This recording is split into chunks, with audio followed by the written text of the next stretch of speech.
Who are the mystery teams in college football this year, you may be wondering. And if you are, I got 4 of them for you. Texas A&M certainly has to fit here. I feel like I said this virtually every year under Jimbo Fisher. And I was right. They were very mysterious under Jimbo. Mike Elko walks in, and it feels like a lot has changed and not much has changed. A lot is changing about the team. Not much is changing in the way we refer to them, because I'm still calling them a mystery team. They've still got a top 10 talent roster with all the guys who have left and all the other guys who have come in. Healthy Connor Wigman this year? Yeah, at quarterback, maybe. You know, it's not just Mike Elko who came in, by the way. Colin Klein, new offensive coordinator there by way of Kansas State. Big name. Probably still underrated. I just think he's underrated by fans. I don't think he's underrated by coaches. I mean, Saban, I know good and well, Saban had him in Tuscaloosa, interviewing him for the OC job last year at Alabama. Don't know whether he got that solid offer, but he interviewed for it, so he's been on major radars, and Mike Elko got him.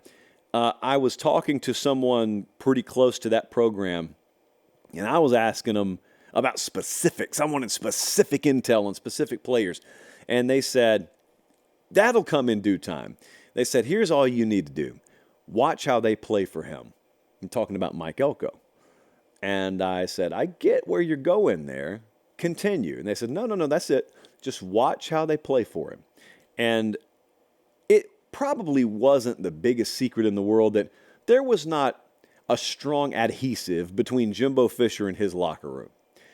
Jimbo Fisher's pretty old school. And his approach was, we get them on campus, and it's my job to coach and run the program. It's their job to perform on Saturday, and we need to provide them with, everything they need to develop, which is true. On a piece of paper, those are your duties as head coach. But when it comes down to margins and inches and getting one more yard and winning one more series, and you need guys not to go to the edge of the cliff but over the edge for you, it really helps if they have a connection with you. Those guys didn't have that with Jimbo. They will have it with Mike Elko, is what I'm trying to tell you. And I think a bunch of folks around College Station sense that. I think the SEC will come to understand that. Maybe they won't get why, but I think they'll look at the pride and performance of folks on the field at Texas A&M, and they'll probably find themselves saying, just something a little different about that program out there in Maroon. I wonder what it is. I think that'll be what it is. Wisconsin. Yeah, Wisconsin, big mystery team in 2024. They were 7-6 last year. There was a lot of internal transition. First-year staff going from Paul Chryst to Luke Fickell. That's understandable. Their key offensive numbers were not good enough. So they were in the 60s and the 70s in terms of national rankings and the key offensive metrics. And so now they've brought in Tyler Van Dyke at quarterback, transferred in from Miami. They're 20th in returning production. They return 70% of a top 40 defense. And it's year 2 in Luke Fickell, under Luke Fickell, and I don't think there are ever guarantees in this sport, but I feel very, very comfortable in betting on a program year 2 under that guy and under his staff. Real deal. Luke Fickell's the real deal. They play at USC. They got Bama at home. Early in the year, Wisconsin plays Bama at home. They got Penn State at home. They got Oregon at home. So, yeah, it'd be great if Wisconsin were to make a surprise run to Indianapolis. But even if they don't, look at how many trips they could interrupt towards going to the Big Ten championship game. Arizona. We got to talk about Arizona as one of the biggest mystery programs and teams in the sport this year. So Arizona finished the year last year about as hot as anyone. They won their final 7 games, and then Jed Fish left, and he's the head coach at Washington now. And so the initial concern, shared by me as well, was their entire roster was going to leave through the transfer portal. And some of them did. But some of the key guys stayed. Noah Fafita, namely at quarterback, stayed. And so Ted McMillan, who we'll talk about later at receiver, stayed. It's over a 1,000-yard guy last year. So Brent Brennan came in from San Jose State. They're top 50 in returning production. They're at Kansas State week 3. They're at Utah in week 4. So kind of like Wisconsin.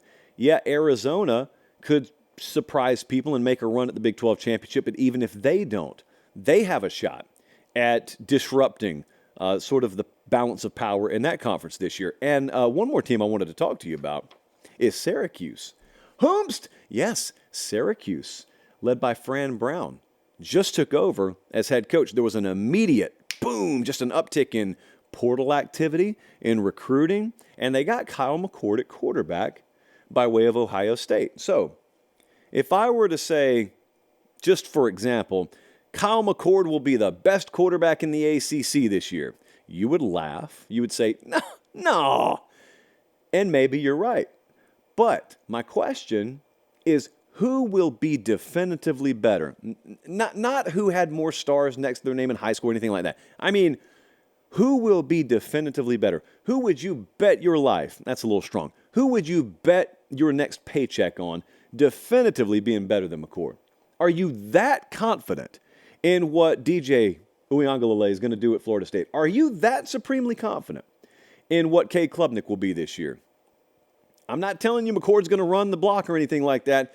I'm telling you he may be very competitive in that all ACC voting towards the end of the season. And if they get production like that, they have a schedule that's very interesting. So the out-of-conference, Ohio, Holy Cross, UConn, and UNLV could go 3-1, 4-0 there. They could.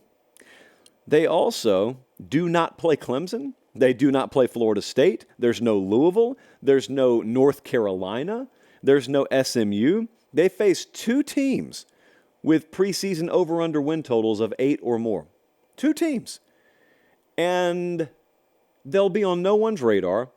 And they could be this year's Louisville, a team that is not on national radars, but by way of having a kind of a first-year staff flash on the scene with a workable schedule, it's like you're looking up in November and saying, wait a second, what's Syracuse doing here? No, couldn't be us. We're talking about them in February.